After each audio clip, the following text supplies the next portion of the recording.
Bonjour, chers élèves.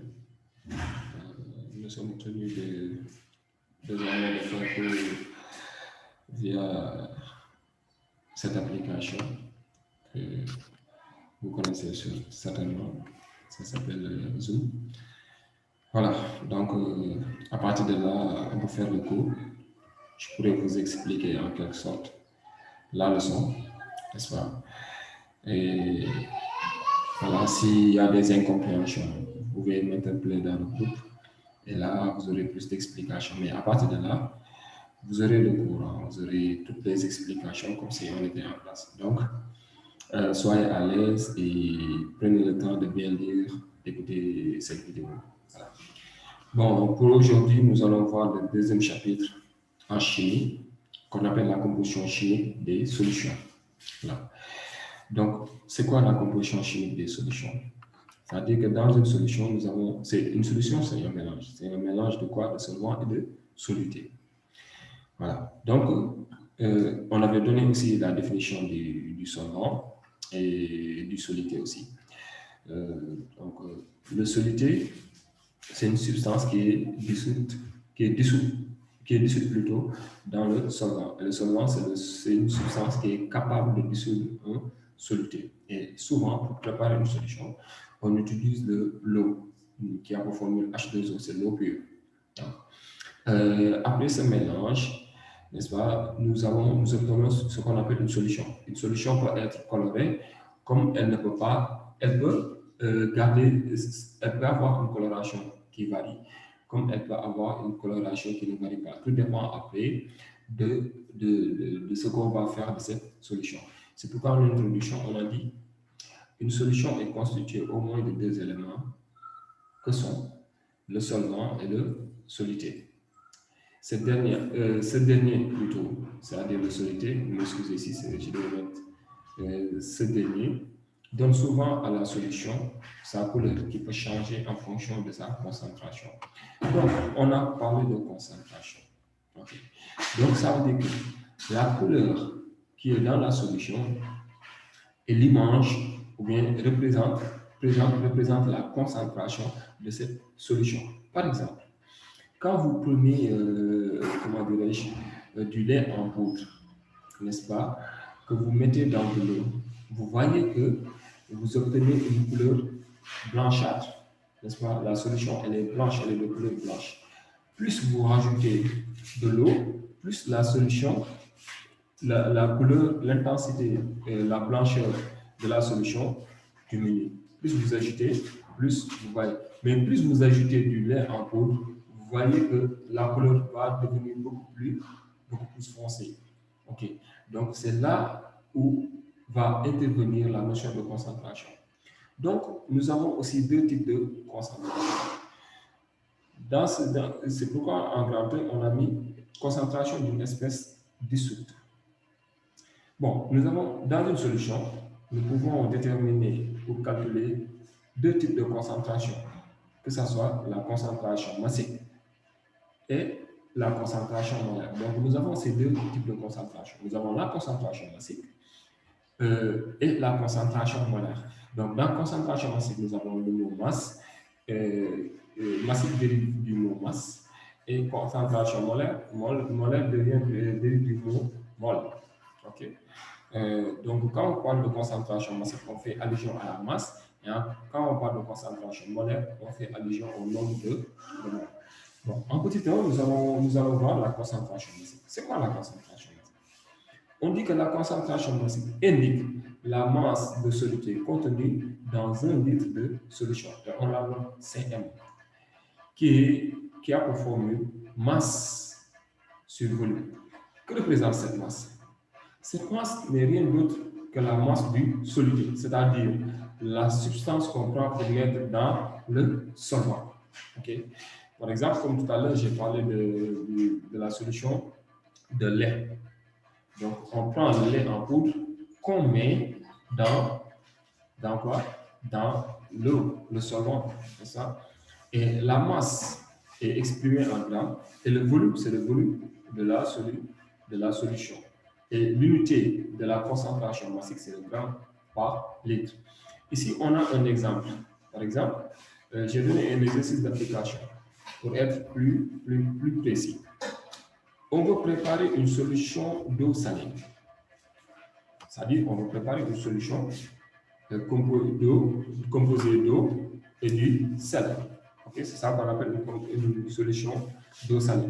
Et pour cela, on prend 312 500 mg de chlorure de sodium, NaCl, c'est la formule du chlorure de sodium, qui est l'équivalence du sel qu'on a l'habitude d'utiliser dans nos aliments.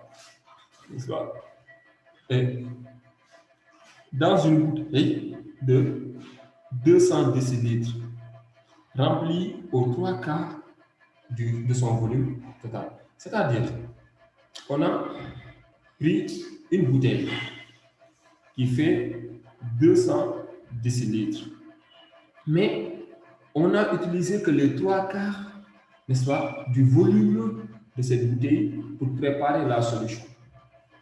Donc, la première question, on a demandé de calculer le volume de la solution en litres. Bon, si on nous demande de calculer le volume de la solution, et on a précisé qu'on doit calculer ce volume en litres, ça veut dire quoi? Les 200 décilitres là ne représentent pas le volume total de la solution, mais le volume total de la solution, c'est les 3/4 de son volume, du volume de la bouteille. Donc, en premier lieu, pour calculer le volume de la solution, on prend le volume de la bouteille, n'est-ce pas, multiplié par 3/4. Ça va nous donner le volume de la solution. Et ce qu'on trouve comme résultat, on l'exprime en litres. On va le convertir en litres. C'est ce qu'il faut faire pour répondre à la première question. Donc, pour répondre à la première question, le volume, on prend les 3/4 du volume de la bouteille, qui sera le volume de la solution. Quand on dit volume total, c'est le volume de la bouteille. OK? Et on va le convertir en litres en premier lieu, et ensuite on le calcule, n'est-ce pas? Et nous allons voir ce que ça va donner. Donc, si vous voyez, on a mis volume de la solution égale volume de la bouteille multiplié par 3/4. Et comme je vous l'avais dit, j'ai converti le volume de la bouteille, les 200 décilitres en litres, ça va donner 20 litres. Et maintenant, je calcule en application numérique le volume, c'est-à-dire 20 multiplié par 3/4, ça nous donne 15 litres. Voilà. Pour la concentration, la deuxième question, on demande de calculer la concentration massique de NaCl. On peut dire aussi que c'est la concentration en masse, c'est-à-dire la masse de NaCl contenue dans 1 litre de solution, de cette solution plutôt. Okay. Et pour cela, on a dit aussi que l'unité de la masse là-bas, c'est en grammes, n'est-ce pas? Si nous faisons ça, on a dit que la masse est exprimée en grammes. Donc, comme on a fait pour le volume, on va faire la même chose pour la masse. Comment dirais-je, la masse? Donc, la première chose que j'ai fait, j'ai dit on convertit d'abord la masse en grammes. Donc, j'ai pris 312 500 mg. Quand je l'ai converti, ça m'a donné 312 grammes. Et maintenant, je calcule directement la concentration massique en appliquant la formule. Concentration massique, c'est égal à masse sur volume. J'ai la masse maintenant en grammes, le volume en litres. Je peux calculer directement. Donc, la masse, c'est la masse de NaCl. Et le volume, c'est le volume de la solution. Ce qui fait 312,5 divisé par 15, ça nous donne 20,83 grammes par litre. Donc, dans chaque litre, nous avons 20,83 grammes de NaCl, qui veut dire la concentration, qui veut dire le sel. Donc, la concentration massique, au final, c'est 20,83 grammes par litre. Maintenant, en deuxième lieu, petit 2, on voit la concentration molaire. Donc, comme la concentration massique, on a dit que ça fait allusion à la masse, la concentration molaire fait allusion au nombre de moles. Et il n'y a pas de définition. On dit comme la concentration massique, la concentration molaire indique la quantité de matière ou le nombre de moles, pour donner plus de précision, la quantité de matière. Je vous l'avais dit, c'est l'équivalent du nombre de moles. Donc, quand on vous dit quantité de matière ou nombre de moles, c'est du pareil au même. Donc, indique la quantité de matière contenue dans 1 litre de solution. Parce que nous savons que le nombre de moles, son unité, c'est le mol. Ce n'est ni le gramme, ni autre chose, mais c'est tout simplement le mol. Donc, on a dit, et on l'a noté comment? C. Ici, on ne met pas Cm, on ne met pas C, on ne met rien, on met tout simplement C. Quand vous mettez C, on saura directement ce que c'est la concentration molaire. Donc, nous avons la concentration massique et la concentration molaire. Ce sont les deux types de concentration dont nous disposons. Donc, la concentration molaire, c'est le nombre de moles, n'est-ce pas, de la solution sur le volume de la solution. Le volume de la solution, c'est aussi en litres. Et voilà la formule concentration molaire égale nombre de moles divisé par le volume. Donc, en litres. Jusque-là, c'est clair. Mais ici, il y a une petite remarque. J'ai dit, on peut déterminer la concentration massique à partir de la concentration molaire et inversement. Donc, si nous disposons de la concentration massique, on peut calculer la concentration molaire. On peut sortir la concentration molaire à partir de la concentration massique. Comme on peut sortir à partir de la concentration massique la concentration molaire. Je donne un exemple. Ici, on a la concentration qui est égale au nombre de moles, qui est égal au nombre de moles sur le volume, le nombre de moles de soluté sur le volume de solution. Donc, le nombre de moles là, c'est le nombre de moles de soluté. C'est le nombre de moles de soluté, n'est-ce pas? Et le volume, c'est le volume de la solution. Bon, nous savons que le soluté, c'est souvent exprimé en grammes. Donc, je fais nombre de moles, c'est également sur masse molaire. Donc, à partir de là, le nombre de moles là, qui est égal à masse sur masse molaire, je l'affecte directement ici. Ce qui me fera concentration, au lieu d'avoir nombre de moles sur volume, le nombre de moles en remplaçant, ça va me donner, excusez-moi, masse sur masse molaire, le tout sur volume. Mais de manière générale, ça nous donne concentration.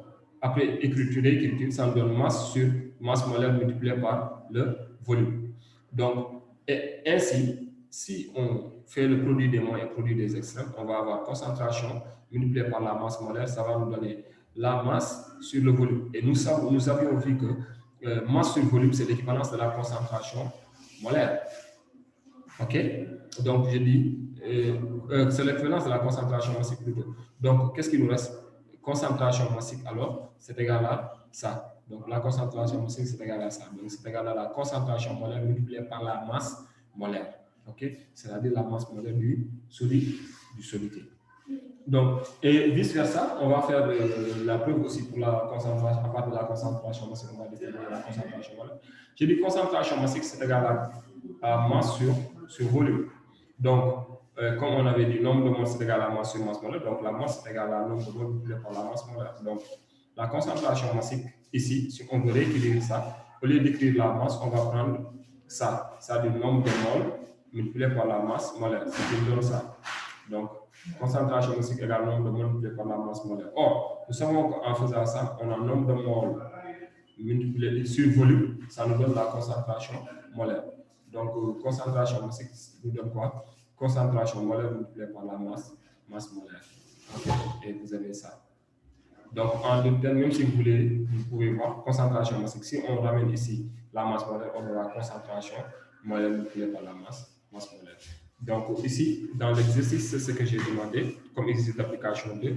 J'ai dit en utilisant les résultats de l'exercice d'application 1, calculer 2 points. Petit 1, le nombre de moles de NaCl dissous plutôt. Ensuite, j'ai dit en déduire sa concentration dans la solution. Donc, je dis le nombre de moles de NaCl dissous. Donc, je mets le nombre de moles égal à masse sur masse molaire. Donc, qu'est-ce que je fais? On va calculer le nombre de moles. Donc, on avait la masse.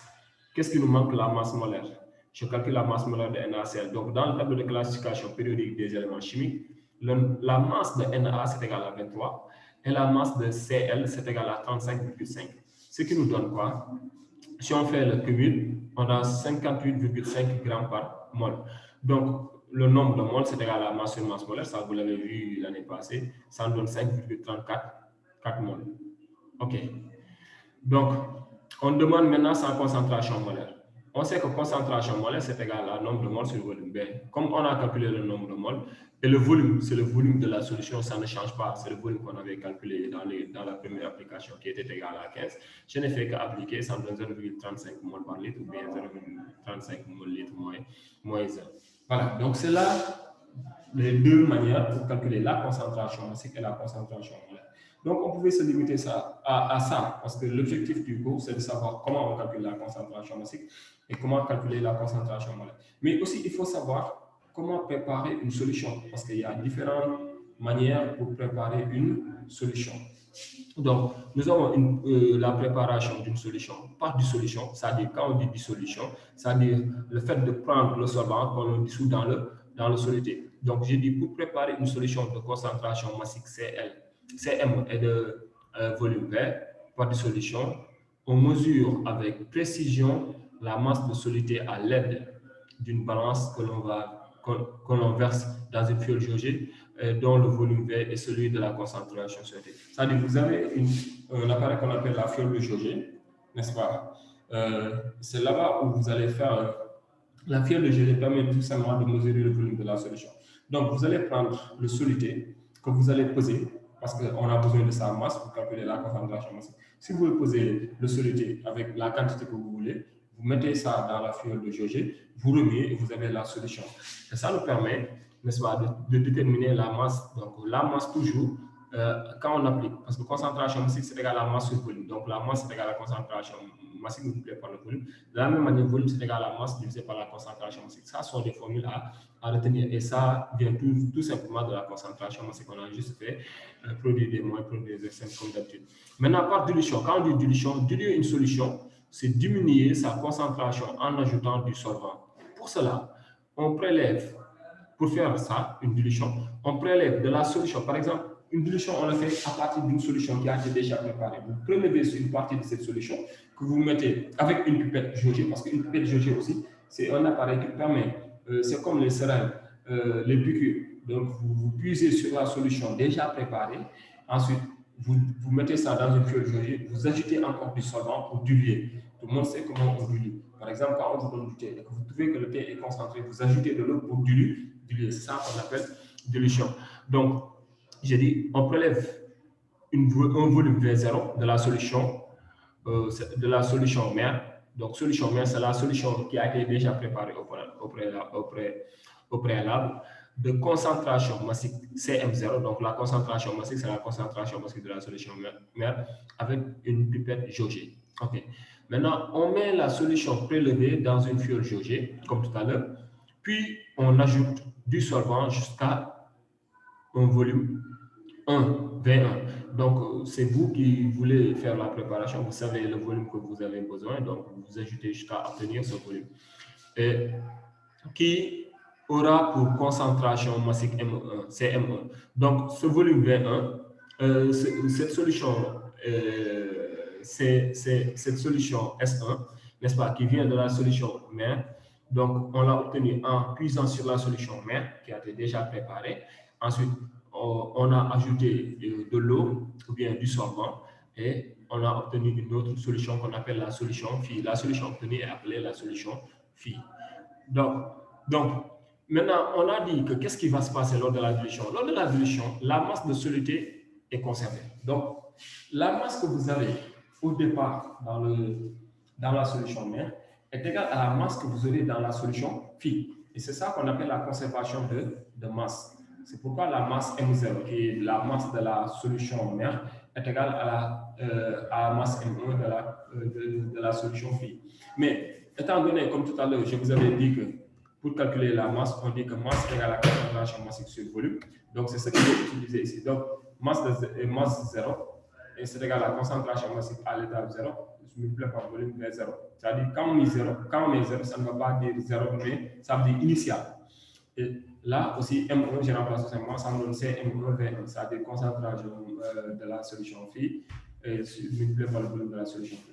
Et après, cette relation vous permet souvent de calculer le volume de la solution phi, okay, souvent, ou bien de calculer la concentration massique de la solution mère, ou bien de calculer la concentration massique de la solution phi. Donc, on a dit en remarque Dans le cas d'une soluté ionique, les espèces chimiques présentes en solution après dissolution sont différentes du soluté initialement dissous. Ça, c'est clair. Donc, dans un cas de soluté, parce qu'on parle d'ions, par exemple, dès l'instant que vous prenez du sel que vous mettez dans l'eau, vous avez des ions. Donc, les espèces chimiques qui sont présentes dans cette solution-là, après dilution, sont différentes des solutés initialement dissous. Voilà, c'est normal. Plus vous ajoutez de l'eau, plus vous voyez que les ions vont changer. Donc, il y a une autre manière aussi de dire la concentration. Par exemple, au lieu de dire la concentration molaire, on met C, on peut mettre tout simplement deux crochets, on met C à l'intérieur. Par exemple, le produit, si c'est par exemple la concentration de NaCl, la concentration molaire de NaCl, on ouvre les crochets, on met à l'intérieur de NaCl et on ferme pour montrer que c'est la concentration molaire de NaCl. Maintenant, on dit couleur d'une solution. Lorsqu'une solution est traversée par la lumière blanche, donc certaines radiations sont absorbables et d'autres sont transmises. C'est clair. Quand vous prenez un verre, vous mettez une solution colorée, vous allumez une lampe torche que vous mettez face à ce verre, vous allez voir de l'autre côté, si vous avez un objet qui permet de voir le reflet, vous allez voir qu'il y aura de la lumière, mais de la lumière colorée. Donc, et c'est ça, ce sont les radiations. Il y a des radiations qui sont gardées par la solution, mais il y a d'autres radiations qui passent. Ce sont les autres radiations qui passent que vous pouvez voir de l'autre côté. Donc, et d'autres sont transmises. Ce sont les radiations qui sont transmises. La couleur perçue d'une solution est complémentaire des radiations donc absorbées qui traversent la solution. Des couleurs complémentaires sont diamétralement opposées sur le cercle chromatique. Donc, le cercle chromatique, je vais vous envoyer un document qui va vous permettre de voir le cercle chromatique. Donc, dans le groupe WhatsApp, bien sûr. Donc, plus la concentration d'une espèce chimique colorée en solution est élevée, plus les radiations absorbées sont absorbées et plus la solution est foncée. C'est vrai, quand vous prenez une solution très foncée et vous mettez une lampe torche, par exemple, pour, par exemple, voir la radiation de l'autre côté, souvent, il y a un problème parce que si la solution est foncée, il y a il y a un petit nombre de radiations. C'est-à-dire, si vous voulez voir de l'autre côté, vous ne verrez pas beaucoup de lumière. Mais si la solution est plus diluée, vous allez voir, c'est plus clair, vous allez avoir plus de radiations. Et ça, c'est vrai. Donc, c'est pourquoi on a dit plus il y a concentration colorée en solution est élevée, plus les radiations absorbées et plus la solution est foncée. Maintenant, l'absorbance, c'est quoi l'absorbance? Pour une longueur d'onde donnée, les longueurs d'onde, c'est les radiations. Par exemple, la lumière, quand vous l'allumez, vous avez ce qui traverse là, ce que vous voyez, ce n'est pas de la lumière, mais c'est ce qu'on appelle la radiation. Donc, pour une longueur d'onde donnée, l'absorbance A, on l'appelle A, quantifier la proportion des radiations incidentes et d'intensité I0 absorbées et mesurées en mesurant l'intensité des radiations non absorbées I. N'est-ce pas? Et je vais vous renvoyer aussi un autre document, le document 2, pour une espèce chimique qui est donnée. Donc, tout ça, c'est juste des théories. Voilà. Donc, quand on verra l'essentiel, vous comprendrez mieux. Donc, la suite, c'est ça. Donc, on a dit, il y a ce qu'on appelle la courbe A, qui est égale à f de lambda. Et lambda, c'est tout simplement est appelé spectre absorbable et permet de déterminer la longueur d'onde. Notez, c'est ça la longueur d'onde de lambda. On appelle la longueur d'onde. Donc, il y a la longueur d'onde max et longueur d'onde. C'est à partir de la longueur d'onde max que vous pouvez avoir le reflet de l'autre côté. De l'absorbance maximale, notée A max, et correspondant à la couleur complémentaire de la solution. Donc, je vais vous envoyer un autre document parce que c'est à partir de ces documents que vous allez voir. Donc, un spectromètre permet d'effectuer des mesures d'absorbance sur une gamme de longueur d'onde qui s'étend sur les ultraviolets proches de 200 nanomètres. Un nanomètre, c'est 10 puissance moins 9 mètres, c'est ce que j'ai écrit ici, à de nouvelles, et le domaine visible 400 à 800 mètres. Donc, c'est dans le domaine visible de la radiation. C'est comme je vous l'avais dit, il faut la longueur d'onde max de 400 nm pour avoir une radiation de l'autre côté. Donc, maintenant, on a dit dosage spectrophotométrique par étalonnage. Donc, nous avons la loi de Beer-Lambert. Il dit que pour une longueur d'onde donnée, l'absorbance à lambda donnée d'une espèce chimique et, en solution diluée est proportionnelle à la concentration C. Donc, l'absorption dépend de la concentration en quantité de matière, c'est-à-dire la concentration molaire de cette espèce chimique à l'épaisseur L de la solution traversée A sur lambda. Le coefficient d'extinction molaire qui dépend de la nature de l'espèce chimique et de la loi de Beer-Lambert. Donc, ça, c'est tout simplement une formule. Et quand on vous donne un exercice, on vous donnera les données et on vous demandera tout simplement de calculer l'absorbance max, n'est-ce pas? On a mis ça, et l'absorbance n'a pas d'unité, et là, vous avez le reste. Donc, pour les concentrations expérimentales données, vous avez toujours ça. Donc, K sera l'équivalence de ça, epsilon lambda multiplié par la longueur, n'est-ce pas? K, on l'appelle le coefficient de proportionnalité.